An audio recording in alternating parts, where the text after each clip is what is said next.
Ashama harka fudhee hordoftoota alamiitu akkam jirtan nagaa keessanii nagaa fuuti galata waaqayyoo isinis nagaa waaqayyo bakka jirtanitti isiniif haa baay'atu jecha chaanaalii kootiif haarawaa kan taatan baga nagaadhaan dhuftanii galatoomaa isiniin jedha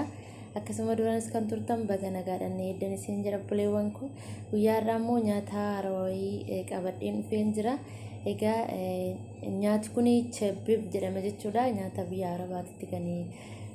nyaata mure jechuudha keessattuu Dubaay kanaafuu buleewwan koo isa kana laaltanii maadamii keessanii bakka hojjettan abdiin qaba egaa wantoonni nu barbaachisan inni kun sukkaara akkasuma kaameraa fi milk powderidha jechuudha akkasuma hanqaaquunis nu barbaachisa hirdiin immoo kalariidhaaf nu barbaachisa jechuudha egaa amma walitti makna jechuudha isa kana hundumaa walitti mixi gochuudhaan jechuudha kan hojjetamu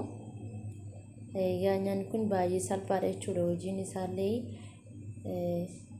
yeroo gabaa keessatti kan hojjetamulleedha egaa walitti manna jechuudha hundumaayyuu kanaaf egaa buleewwan koo viidiyoon kun akkasinitti tolu abdiin qaba egaa yeroo inni itti nyaatamu ganama irratti ciree irratti akkasuma immoo yeroo maksasii jechuudha kan isaan nyaatan jechuudha egaa walitti makna jechuudha bishaan itti nanneetiin walitti makna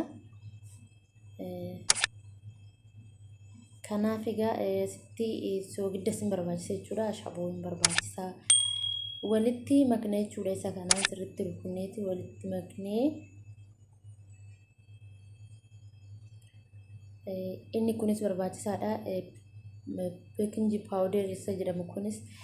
gaarii ta'a jechuudha isas xiqqeessinee baay'ee sun taane egaa achi booda daakuu itti naqnee akkanatti qallisna jechuudha akkaataan itti qallisnu egaa akkuma haala biddeen biyya keenyaa tolchinu akkasumatti qallisna baay'ee sin qallisnu baay'ee sin furdisnu jechuudha haala kanaan ni shaffanna jechuudha amma egaa nu bukaa'ee jira jechuudha lixiin keenyaa kan qallisne haala kanaan sirriitti dafeera egaa hagi tursiisuu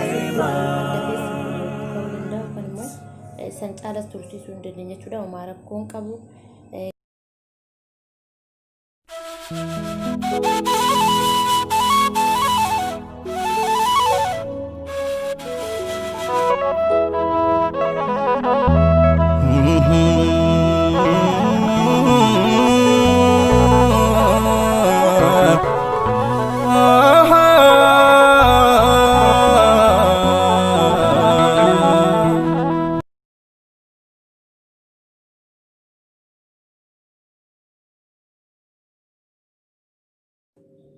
egaa daawwattoota koo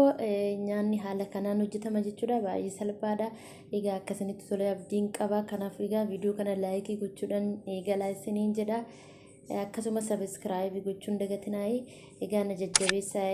wanta sirreessuu qabu asumaan koomentii jalatti naaf himaa isiniin jedha baay'ee isin galateeffadha